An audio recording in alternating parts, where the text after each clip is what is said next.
The weight of the rattle was insignificant in my palm, but its meaning pressed upon me like a stone. I had spent weeks searching for the right thing, something that was not plastic, not loud, not garish, something that spoke of the earth and of care. My fingers traced the smooth, sanded curves of the little wooden owl, its eyes two gentle dots of darker wood. It was simple. It was perfect. It was wrapped in plain brown paper, tied with a single piece of twine, and it felt like a transgression. Chloe's words had echoed in my mind for days, a polite but firm directive that had chilled me to my core. Please, Alina, no gifts. We have everything Isaiah could possibly need. Your presence is the only present we want. I had replayed the phone conversation a dozen times, searching for a hidden warmth, a softening of the tone that would suggest it was a mere suggestion, a gesture against extravagance. But there was none. It was a rule, and rules in my daughter-in-law's world were not made to be broken. Yet how could I arrive empty-handed at my only grandchild's first birthday? It felt unnatural, a violation of a grandmother's deepest instinct, so I had compromised. This small, handcrafted rattle was not a gift, I told myself. It was a token, a whisper of love from my hands to his. I clutched it now as I walked from my car to their front door, the summer sun warm on my shoulders but doing nothing to melt the cold knot of anxiety in my stomach. The house, a modern structure of glass and pale wood, stood imposingly at the end of a manicured driveway. Through the large front window, I could see the swirl of the party already in motion. Brightly colored balloons bobbed against the ceiling, and the low thrum of cheerful music mixed with the laughter of guests. I paused on the path, smoothing the skirt of my simple linen dress. I felt like a ghost approaching a feast, visible but intangible, unable to truly touch or taste the celebration. I took a deep breath and rang the bell. The door was opened not by Chloe or my son, David, but by a woman I did not recognize, who smiled brightly and waved me inside. The noise and warmth of the party enveloped me, a wave of sensory overload. The air was thick with the scent of sugar and perfume. And then I saw it, the gift table. It was a mountain of excess, a glittering monument to everything Chloe had claimed she did not want. Towering stacks of glossy boxes wrapped in metallic paper and enormous bows. Plastic monstrosities in primary colors still in their store packaging. A miniature electric car for a 1-year-old. My heart sank. My little brown paper parcel suddenly felt shabby and foolish in my hand. I clutched it tighter, my knuckles white. Alina, you made it. I turned to see David weaving through the crowd, a wide, genuine smile on his face. He bent to kiss my cheek, and for a moment the tension eased. My son. In his eyes I saw only happiness. David, it is quite a spread, I said, my voice barely audible above the din. I know, right? Chloe's mom went a little overboard, he said with a fond roll of his eyes. But you know Beverly, she cannot help herself. Beverly, of course. The request for no gifts had not been for everyone, it had been for me.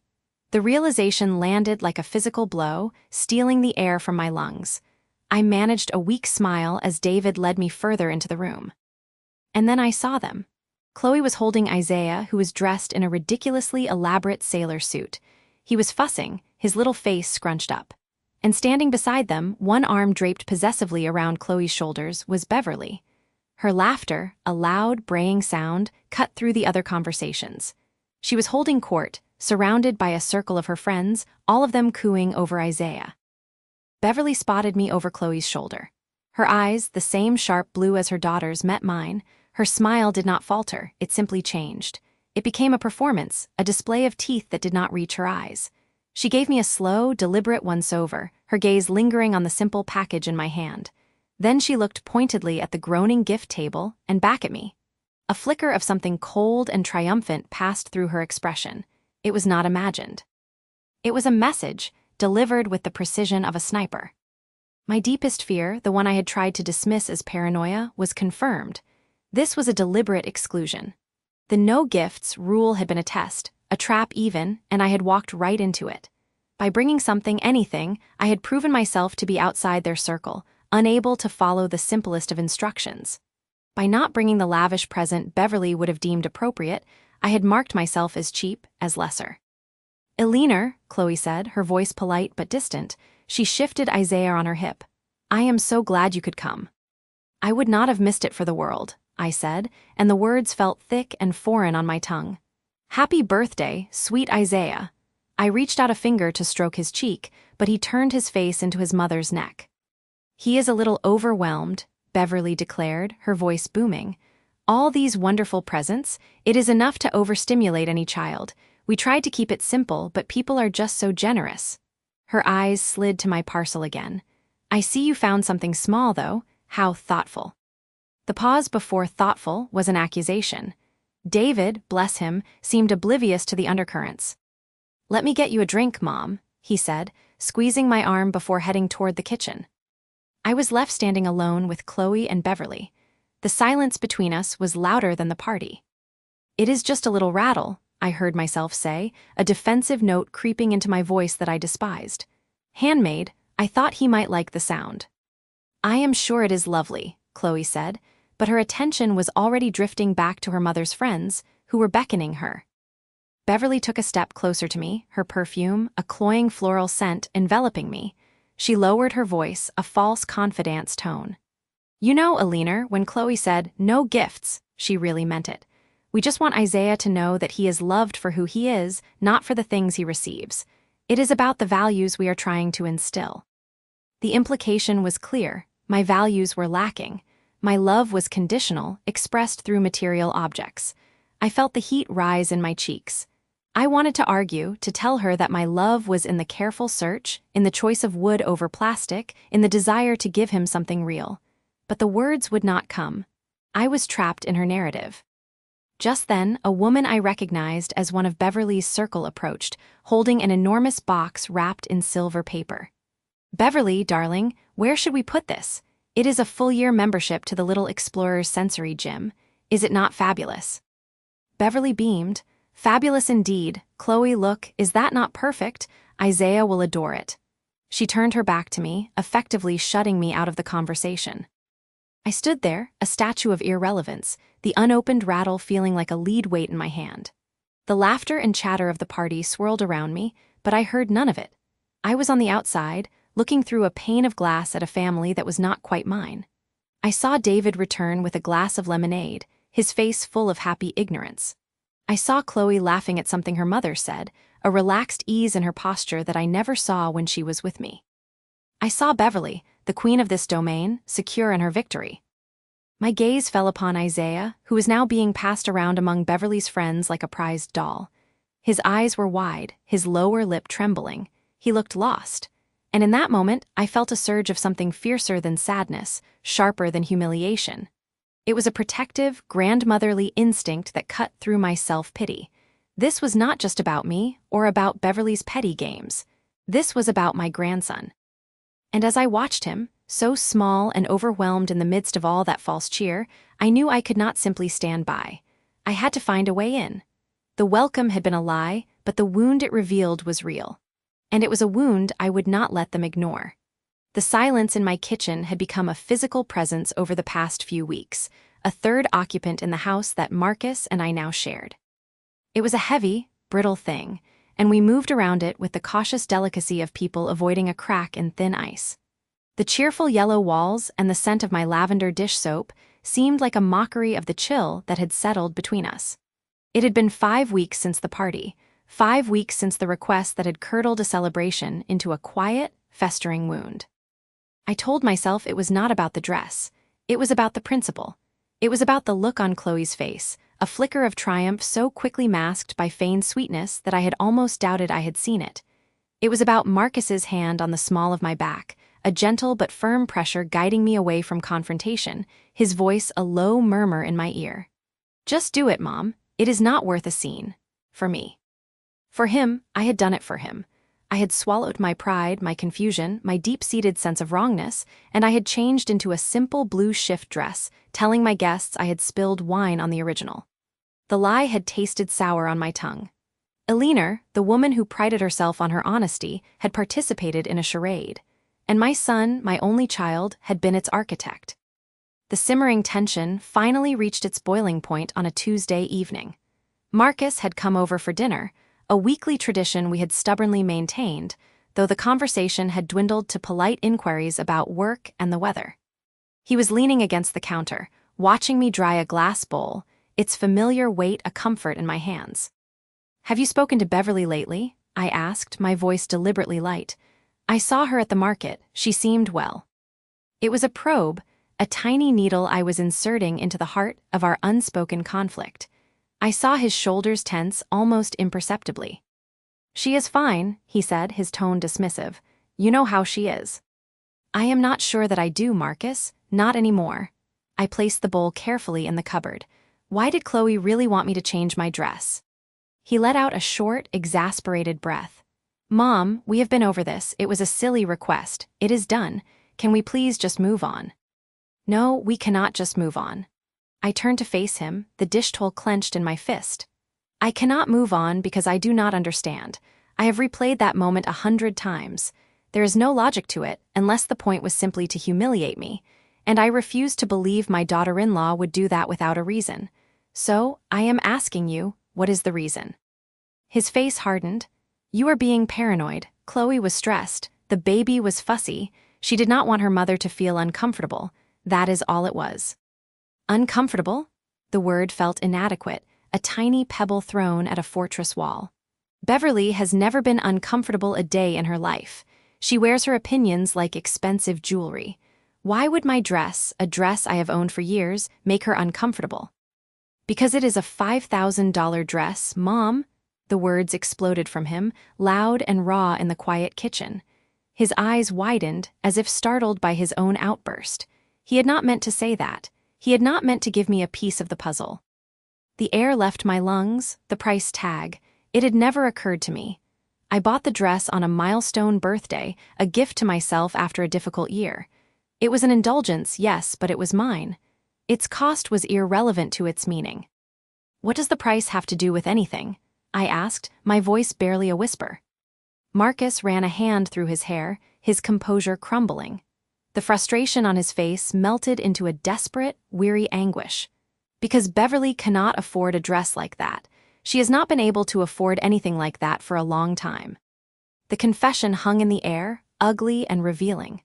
I stared at him, my mind scrambling to catch up. Beverly's financial situation is the reason your wife demanded I undress in my own home. It is not that simple, he pleaded, stepping toward me, but I took a step back. The space between us felt dangerous now. Then simplify it for me, Marcus, because from where I am standing, it looks very simple and very cruel. He slumped onto a kitchen stool, his head in his hands. When he looked up, his eyes were bright with a pain I did not yet understand. Chloe, she has been helping her mother, quietly, for years. Beverly's investments took a hit after Dad died, and she has never really recovered. She lives on a facade. Chloe covers the shortfalls, pays for the vacations, makes sure her mother can keep up appearances. He took a shaky breath. When Beverly saw your dress that night, she made a comment. A jealous comment. About how easy it must be, not having to worry about money. How you always had everything so stable. Each word was a hammer blow.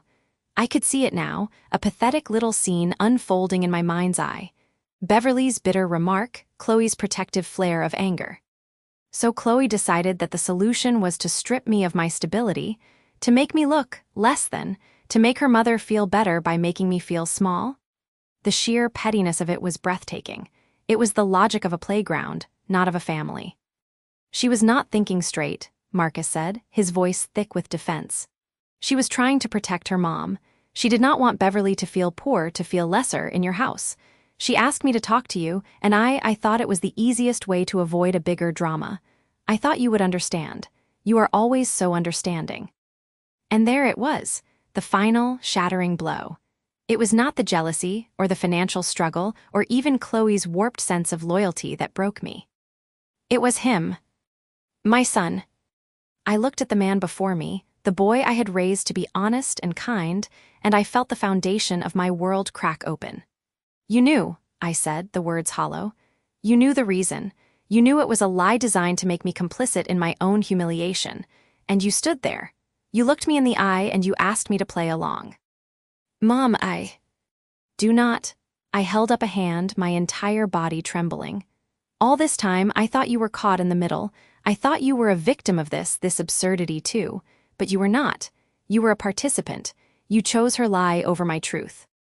The memory of every family gathering, every holiday, every quiet moment I had dismissed as a minor friction, came rushing back.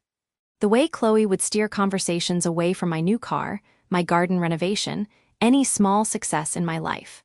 The way Marcus would quickly change the subject whenever Beverly's extravagant, unfounded claims about her latest cruise or her home upgrades arose. I had thought I was being sensitive.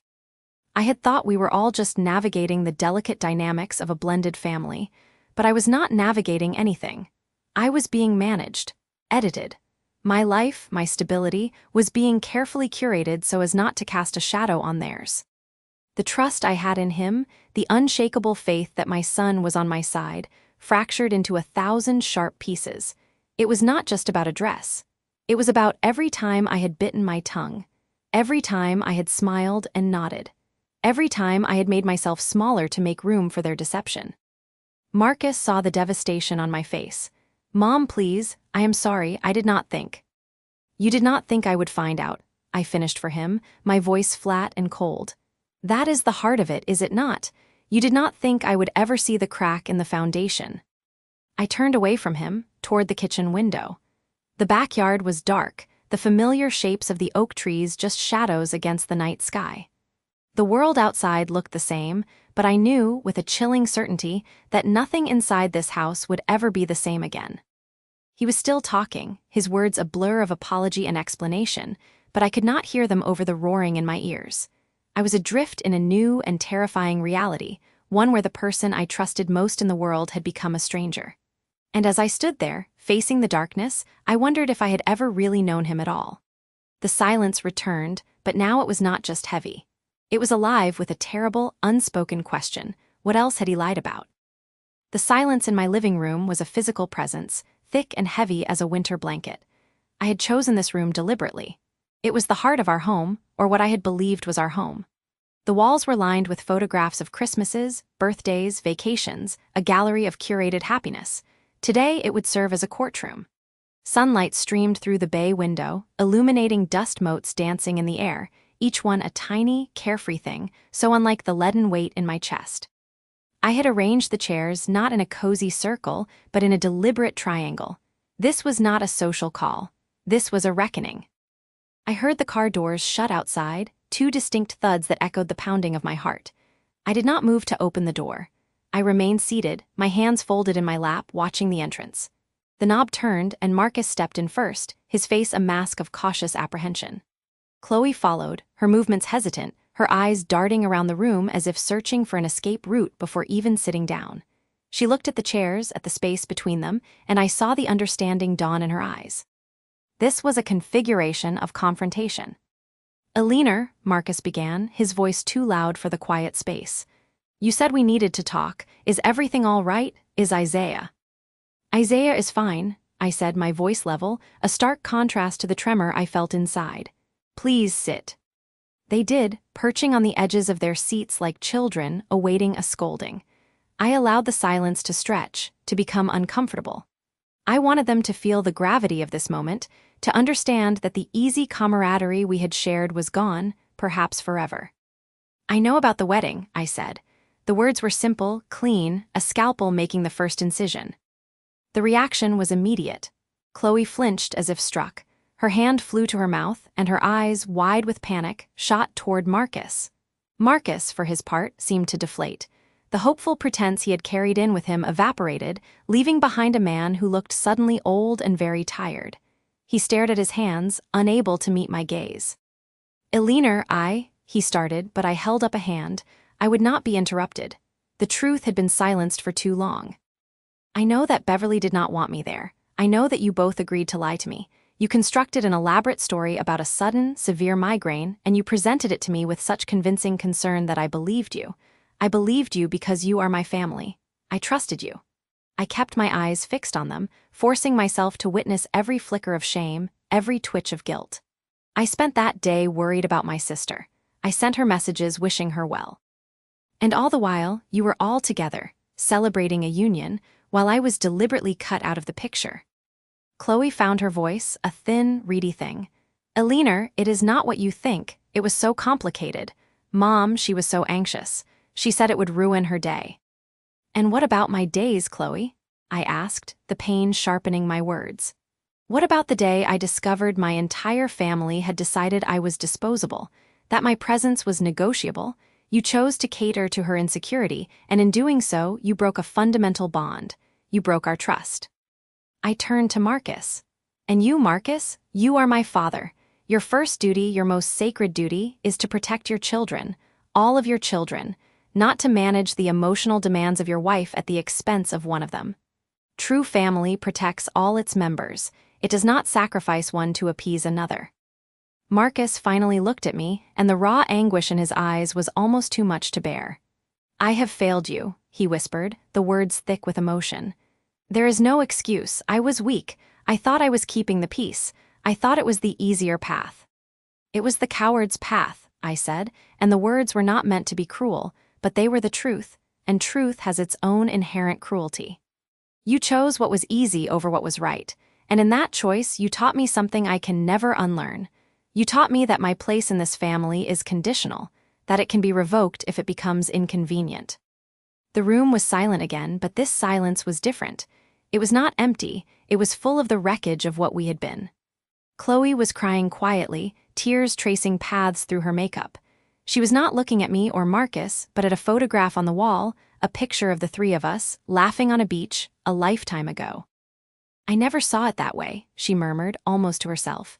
It was always just how things were, managing Mom, calming her down, arranging everything so she would not get upset. I thought I was helping, I thought I was being a good daughter. She lifted her gaze to me, and for the first time I saw a flicker of something beyond guilt. I saw a dawning, horrifying clarity. But you are right, I was not being a good sister. I enabled this, I helped her erase you. Oh God, Eleanor. What have I been a part of? That was the moment the dynamic truly shifted. It was no longer just my pain against their deception. It was Chloe beginning to see the toxic pattern she had been living inside her whole life. She was not just sorry for getting caught, she was beginning to be sorry for the system itself. Marcus stood up, his chair scraping harshly against the wooden floor. He walked over to me and knelt beside my chair, an old man humbling himself. He took my hand, and his own was trembling. I can never undo the hurt I have caused you, he said, his voice breaking. I can only beg for your forgiveness. Not today, not tomorrow, but someday. I see my failure now with painful clarity. I lost my way. Please, Eleanor, allow me the chance to find a way back to you. I looked at my father, this broken man at my feet, and I felt a profound sorrow. The anger had burned away, leaving behind the cold ashes of disappointment. I did not pull my hand away, but I did not squeeze his in return. The bridge between us was shattered. It would take more than words to rebuild it. The forgiveness you seek is not mine alone to give, I said softly. You must first forgive yourself for failing the man you promised me you would be. I stood up, the conversation clearly over. The new understanding between us was fragile, strained, but it was honest. There were no more lies coding our interactions. The wound was open, but it was clean. They left quietly, the front door clicking shut with a finality that echoed through the house. I walked to the window and watched their car pull away. Then I turned and looked at the gallery of photographs. The smiling faces now seemed like ghosts. I felt a strange calm, a quiet strength that came from having spoken my truth. I had my integrity, and I had Isaiah, a love that was simple and unconditional. But as I stood there in the silent, sunlit room, a chilling thought settled in my mind, a final, devastating scar from this entire ordeal. It was the knowledge that my own mother had looked at her family, at her daughter, and had made a conscious calculation. She had weighed my feelings against her own comfort, and she had found me wanting. My place had been negotiable, and that was a truth that would forever live inside me, a cold stone of certainty where a mother's love was supposed to be. The reckoning was over, but the healing had not yet begun, and I knew, with a certainty that chilled me to my core, that the woman who had orchestrated all this was not even in the room to face the consequences. She was the ghost at the feast, the architect of the rift, and the next confrontation, I feared, would be even more terrible.